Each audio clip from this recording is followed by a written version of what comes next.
Tá gravando, então. Tá? Continuar, então. Então, pessoal, na aula anterior, né, nós fizemos uma análise desses 4 quadros aqui. São 4 imagens e que refletem a parte da educação nacional, da educação, das políticas públicas educacionais no Brasil. E aí algumas palavras foram ditas por vocês, tá bom?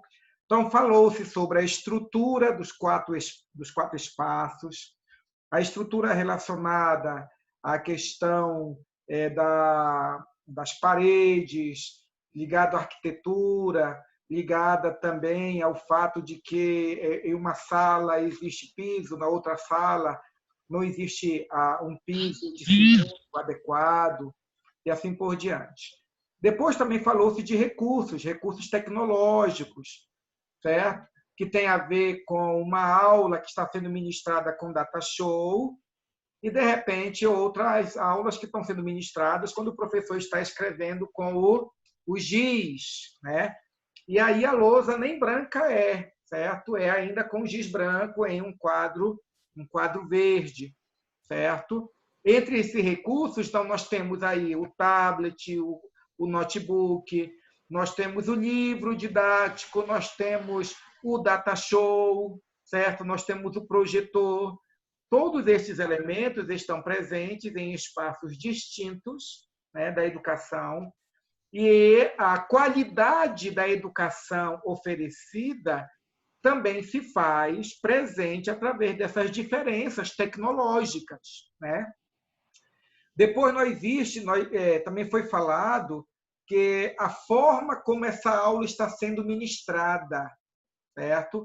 De um lado está um professor indígena trabalhando em sala de aula, ensinando para o aluno, tendo como recurso de ensino o quadro verde e o seu giz. Ao lado direito, nós já temos o professor de uma escola particular que está se utilizando de recursos tecnológicos para poder explicar os conceitos próprios da sua disciplina. E os alunos acompanhando, cada aluno acompanhando em seu recurso tecnológico. Abaixo, nós temos um professor de uma escola militar que está se utilizando do livro didático como forma também de ensino. E abaixo, dentro dessas diferenças relacionadas à forma de ensino, nós temos uma professora do interior, de algum estado aí, trabalhando com crianças da educação infantil, e cada criança aí está em um espaço diminuto procurando aprender alguma coisa, né? Depois foi falado sobre o aspecto cultural.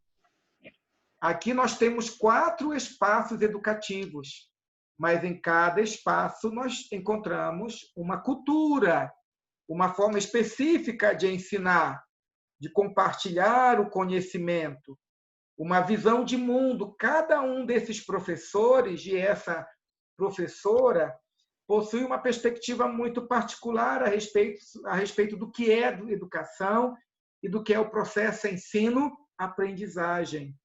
E isso fará diferença na qualidade da educação? Com certeza. Depois foi falado também que a educação aí é apresentada como privilégios de poucos. Uma educação de qualidade é colocada aqui como um privilégio de poucos, certo? Por mais que o Estado ofereça a educação para a sua população, é possível perceber aí que nesses 4 espaços existem educações ou processos educativos sendo ofertados de formas distintas. Uma sala de aula com muita tecnologia, outra sem nenhuma tecnologia atual ligado à computação, né, e à internet, né? De um lado, alunos com livro didático, tendo a assistência de um professor. Do outro lado, alunos com livros, com cadernos, mas sem livro didático, né?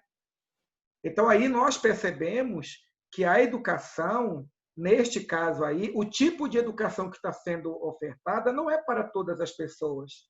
E isso aponta para a ideia, como a Samara falou, de que no Brasil a educação é privilégio e uma boa educação ainda é um privilégio do privilégio. E aí nós temos outras questões, como a dona Margarida apresentou aí, sobre a questão dos recursos financeiros, né? E aí nós encontramos o Fundeb. É importante que vocês gravem essa palavra aí, ou essa nomenclatura, escrevam aí Fundeb, porque a educação nacional ela possui recursos financeiros que a União envia para os estados e municípios, e esses recursos financeiros eles são enviados a partir desse fundo relacionado à educação, ao desenvolvimento da educação no Brasil, certo? E depois a Eliane falou que a educação, através dessas 4 imagens, a educação é uma oportunidade que não é oferecida para todos e que isso tem a ver também com as diferenças sociais da população nacional, né, da população brasileira. Então, esses 4 quadros, a gente fala sobre política pública, fala sobre o Estado. Por quê? Porque quem é responsável por organizar, quem é responsável por estabelecer as diretrizes para a educação nacional? É o Estado, é a União, né? É o governo federal, é o governo estadual e é o governo municipal. São estes entes do Estado brasileiro que têm sobre seus ombros a responsabilidade da educação no Brasil.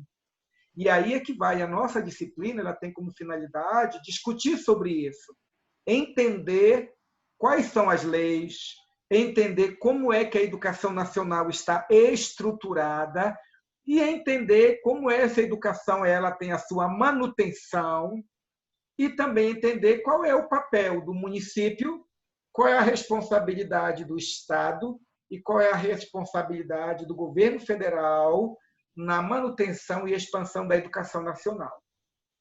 E aí, então, nós temos, a partir disso, gente, a nossa primeira reflexão na nossa aula é sobre a relação entre a Constituição e a educação. A educação como direito do brasileiro, como direito meu, como direito também seu, e como direito de seus filhos, né?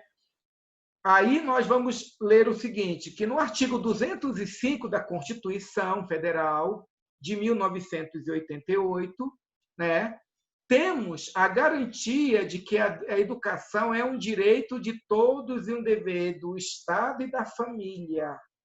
Observem. Essas filigranas, esses elementos menores, têm que ficar muito claros na nossa mente. Primeira questão, a Constituição de 1988 deixa bem claro que a educação é um direito de todos. Primeiro, é um direito, certo? Isso quer dizer que tanto eu quanto você, para nós existe o direito, a exigência que nós podemos fazer em relação ao Estado, deste conceder a nós e aos nossos filhos e à nossa família uma boa educação, né?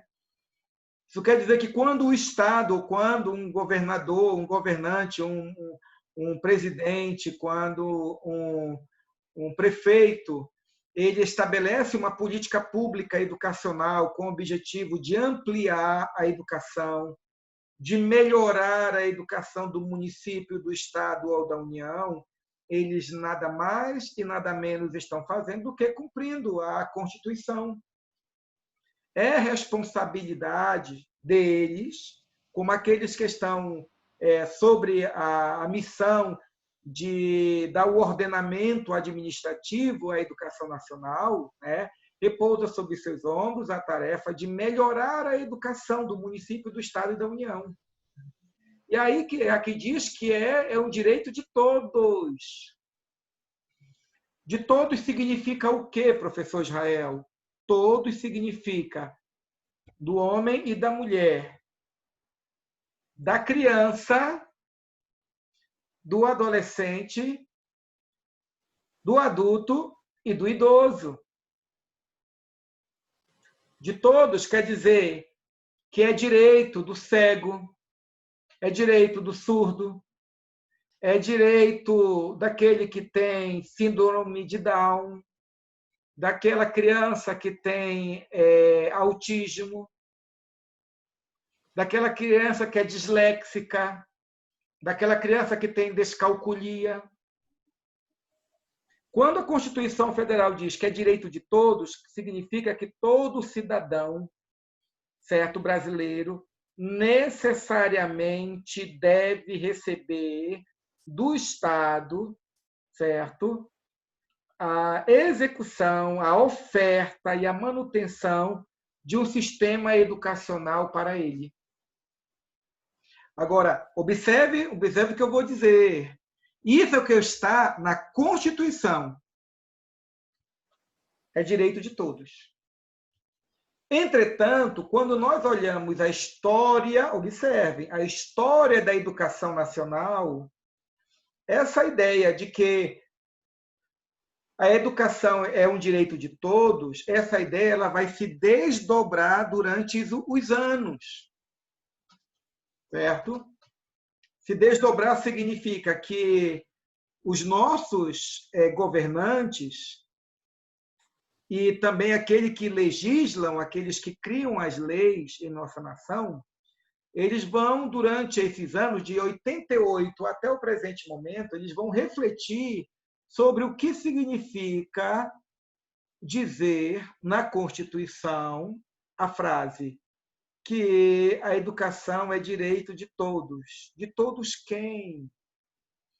Vamos lembrar, para quem tem uma idade relativamente igual à minha, semelhante à da dona Margarida, que até a década de 80 não existia uma legislação específica para a educação infantil.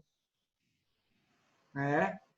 Não existia uma legislação, podemos assim dizer, nacional, que tornava a educação infantil obrigatória, tendo como o ente mantenedor o Estado. A educação infantil ela existia nas igrejas, nas agremiações.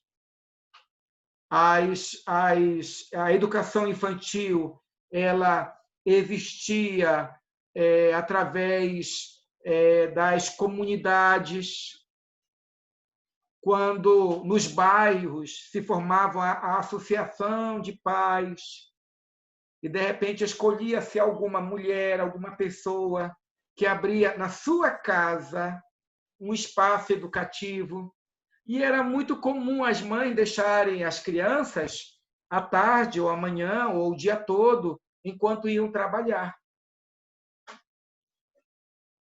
É exatamente a partir da afirmação de que a educação é um direito de todos e que o Estado deve suprir essa demanda, essa necessidade, é que gradativamente vai se percebendo a necessidade de entender o que são esses todos. Então, a partir de determinado momento, a partir da LDB 93/94/96, estabeleceu-se que a educação infantil, certo? Como hoje nós conhecemos, certo?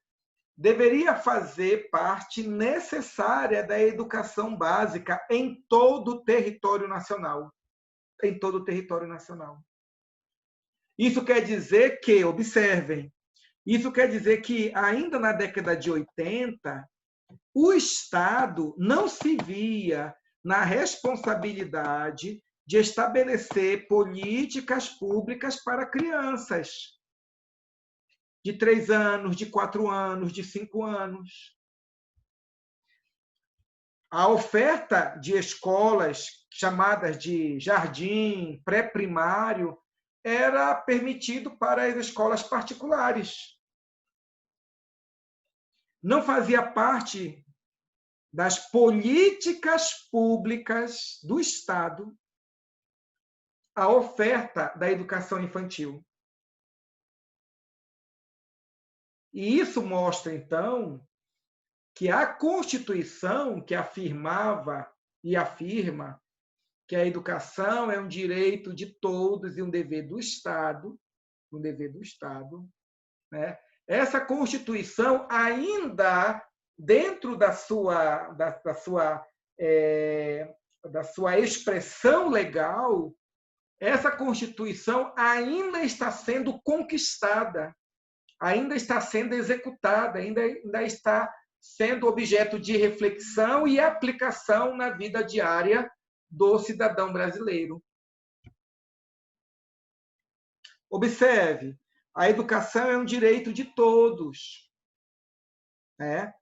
Mas hoje, as políticas de inclusão, que para nós hoje é ponto pacífico, certo?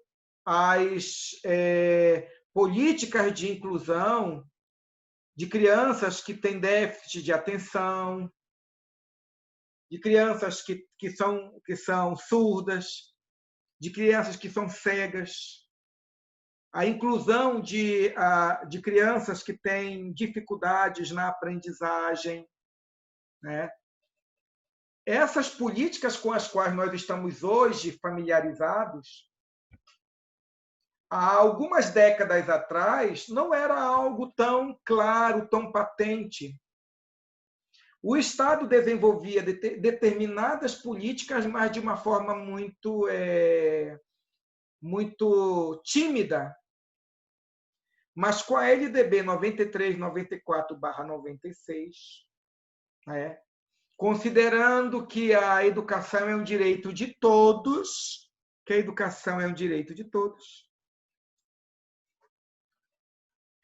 foi estabelecido um esforço do Estado, do município e do governo federal em prol da realização, em prol da execução, em prol do aprimoramento de políticas públicas que possibilitasse a inclusão dessas crianças no sistema educacional.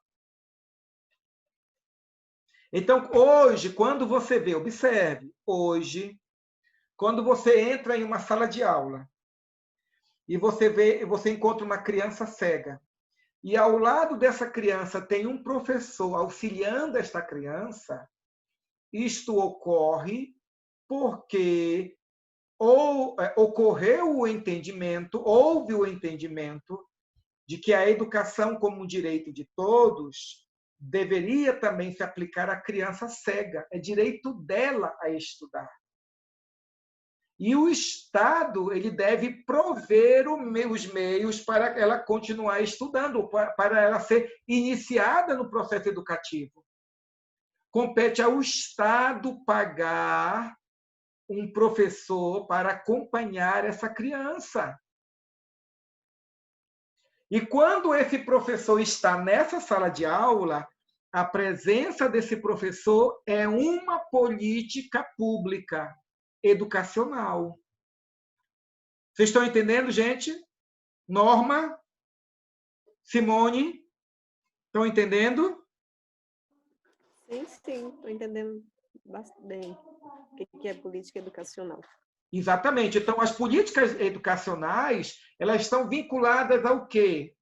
As políticas educacionais elas estão vinculadas à Constituição, gente.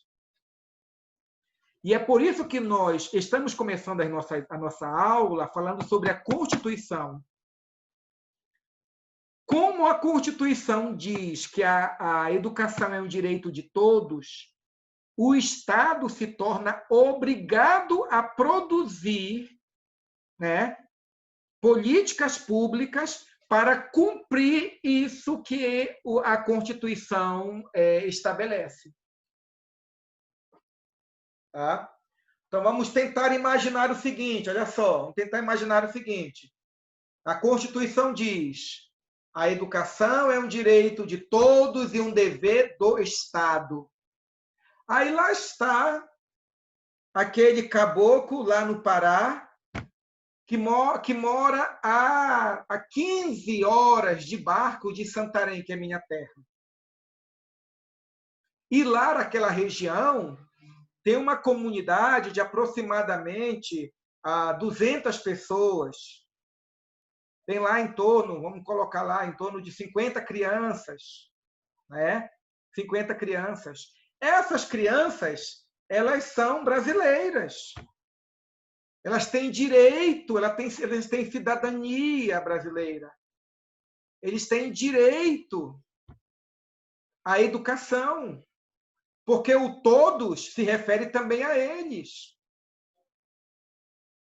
E, portanto, é dever do Estado prover para essas crianças um professor qualificado, prover um local adequado para eles estudarem, prover, de acordo com o contexto, também gasolina, um motor, uma canoa maior para conduzir essas crianças na comunidade quando essa região toda fica alagada 6 meses. Percebe? Então, quando você vê o município, o Estado ou o governo federal vê esses entes da União enviando dinheiro, recursos financeiros, enviando material didático, né? Recursos os mais diversos para suprir as demandas educacionais desses caboclos paraenses, esse ato, esse comportamento da União, esse comportamento do Estado, esse comportamento dos gestores municipais, nada mais são do que políticas públicas educacionais. E elas estão sendo estabelecidas porque existe uma ordenança da Constituição que obriga o Estado a suprir essas demandas. Vocês sabem que em Goiás nós temos comunidades calungas, não é verdade? Alguém já visitou uma comunidade calunga? Alguém já foi?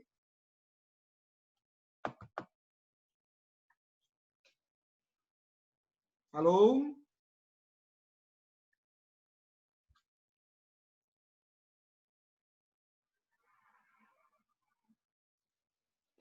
Eu nunca fui, professor. Aí eu quero fazer uma pergunta para vocês. Quem são os calungas?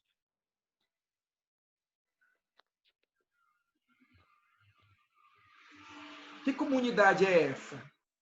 Tem alguma coisa... Eles são brasileiros? Ou não? A Constituição que diz que a educação é um direito de todos, esse todos se refere a eles ou não? Uma pergunta retórica, Sim. é para vocês responderem. Sim, professor. Sim, e eles são brasileiros. Ótimo. O Estado está na obrigação de suprir as necessidades educacionais deles ou não, gente? Sim, com certeza. Sim. Tem. Nas comunidades Sim, calungas, professor. existe escola mantidas pelo município, pelo Estado, pela União? Vamos lá, gente. Possui escolas ou não? Gente, é para falar, gente, por favor. Só ligar o microfone. Professor, eu acho que sim. Existem escolas, né? Muitas dessas escolas, elas estão na segunda fase. Qual é a segunda fase? Da formação de professores da comunidade para poder educar aqueles que fazem parte dessas comunidades, certo? Então, tem material didático, tem recursos financeiros, tem curso de formação desses professores. E cada uma dessas ações que eu falo, São ações que se realizam como cumprimento do que está na Constituição. É direito deles da educação. O Estado tem que dar a educação para eles, né? E quando o Estado ele se mobiliza, quando o Estado se mobiliza para lecionar, para oferecer escola, para pagar professores, para enviar livro didático, para mandar quadro, para mandar construir uma escola, cada um desses exemplos que eu estou colocando aqui, gente, cada um é política pública educacional. Tudo bem? Então, aqui diz que a educação é um dever do Estado e também de quem? E da família. Então, observe que a Constituição fala claramente que a função também da família é educar. Só para uma reflexão, só para nós refletirmos, eu quero a opinião de vocês. Ouçam a frase, eu vou abrir aqui para eu olhar todos vocês. Olha a frase, que eu penso que vocês já ouviram. Alguém já falou, mãe, a escola ensina e a família educa. À luz da Constituição, essa frase é correta ou não?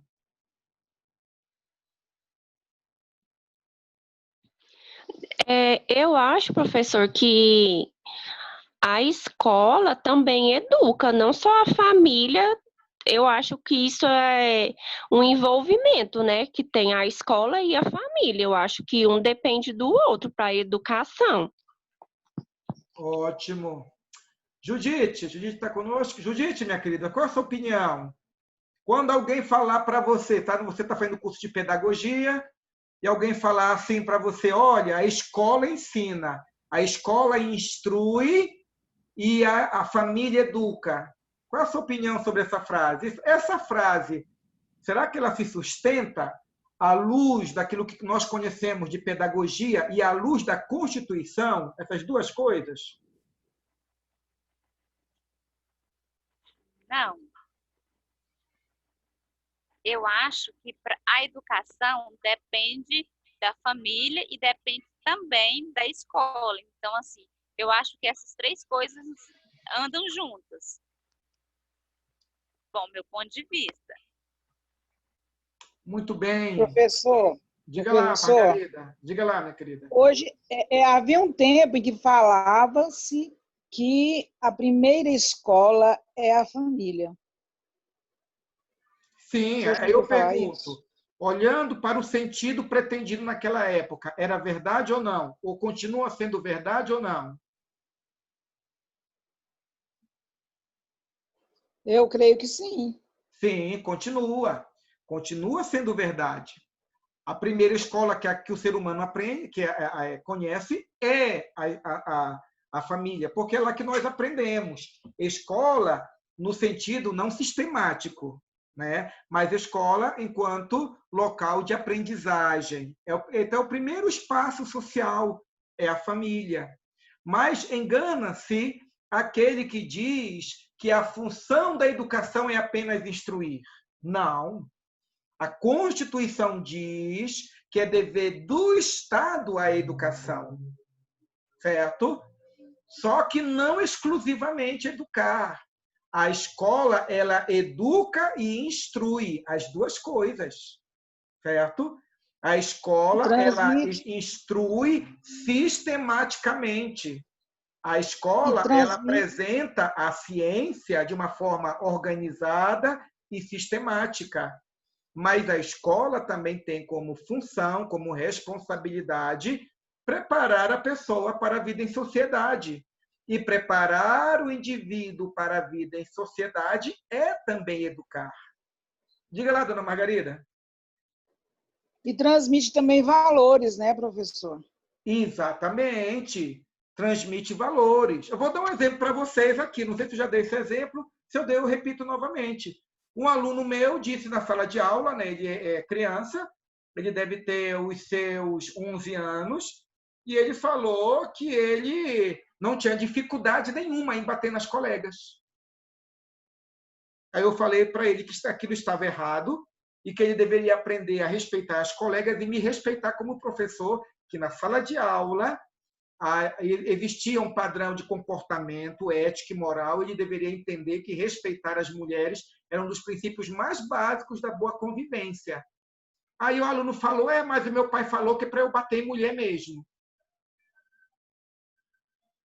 Certo? Quer dizer, nesse momento, eu não devia ficar calado, e nem fiquei.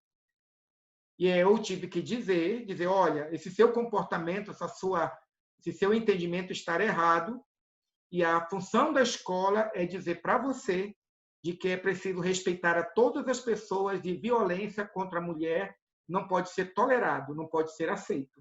E enquanto eu estiver aqui na sala de aula, você vai ter que me respeitar e respeitar as colegas, a cada uma das colegas. Ora, isso não é educar para a cidadania? Isso não é educar para a vida social? Né? Sim, professor. Então, o Estado ele tem a responsabilidade não somente de manter estruturas de ensino, não somente de manter estruturas de aprendizado, né? ou manter estruturas de instrução.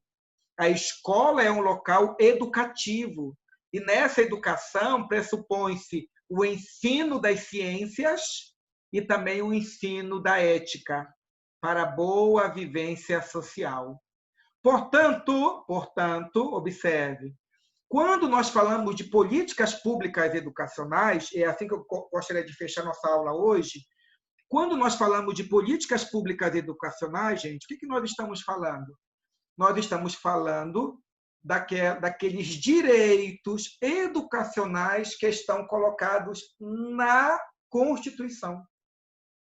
O Estado ele só oferece a educação porque a Constituição diz é dever do Estado educar. É dever do Estado promover a educação de qualidade. É dever do Estado construir instituições educativas. É dever do Estado conceder recursos financeiros para o pagamento daqueles que vão lecionar, do material didático, da farda, do transporte escolar e assim por diante. Considerando que a educação é um direito de todos, compete ao Estado, então, estabelecer exatamente essas políticas públicas para que esse direito, que está assegurado na Constituição, seja usufruído por nós todos. Todos quem? Homens e mulheres, crianças, adolescentes, jovens, adultos e anciãos. Negros, pardos, amarelos, calungas, indígenas, né? E outras comunidades e outras expressões da nacionalidade brasileira. Todos nós temos o direito ao acesso livre e de qualidade da educação. E aí vai aquilo que é a nossa responsabilidade como cidadãos, cônscios de nossos direitos, de que a Constituição afirma categoricamente que a educação é um direito nosso, cabe a cada um de nós ir aos nossos representantes e exigir que eles façam valer esse direito que a nós é tão caro, que a nós é tão importante, né? Houve um tempo que não existia como obrigação do Estado a educação infantil. Hoje, a educação infantil faz parte da estrutura da educação nacional. Esse todos também se referia às crianças. E hoje, essas crianças que anteriormente não eram acobertadas pelo Estado, né? Não eram protegidas pelo Estado, essas crianças que anteriormente não recebiam do Estado merenda escolar, farda, professor, uma estrutura física para agregá-las em um processo educativo, hoje essas crianças recebem todos esses direitos, não é nem privilégios, todos esses direitos, porque hoje já temos uma legislação. Essa educação infantil já foi universalizada? Não. A educação infantil tem que ser ampliada? Sim. Existem ainda milhares de crianças que necessitam ser alcançados pela educação infantil? Sim. E, portanto, os nossos representantes, os nossos governantes devem ampliar essas conquistas educacionais, desenvolvendo e ampliando essas políticas públicas educacionais que estão claramente colocadas tanto na Constituição quanto também na Lei de Diretrizes e Bases da Educação Nacional. Tá? Então, gente, a partir disso, nós finalizamos essa nossa videoaula. Nós finalizamos essa nossa videoaula e na próxima semana nós daremos continuidade a essas nossas reflexões e os nossos estudos sobre a educação e a Constituição brasileira, tá bom? Vocês têm alguma pergunta por fazer a respeito daquilo que nós falamos, gente? Nós discorremos nesta noite. Professor? Sim, Jaqueline? É só uma pergunta. Vai ter como a gente ter acesso a esse material da aula? Sim, minha querida. Como o semestre passado, vocês receberam o vídeo e os slides, tá bom? Eu estou me agendando, eu tenho que ler o material para tentar entregar para vocês esse material antes da aula. Eu quero fazer dessa forma, certo?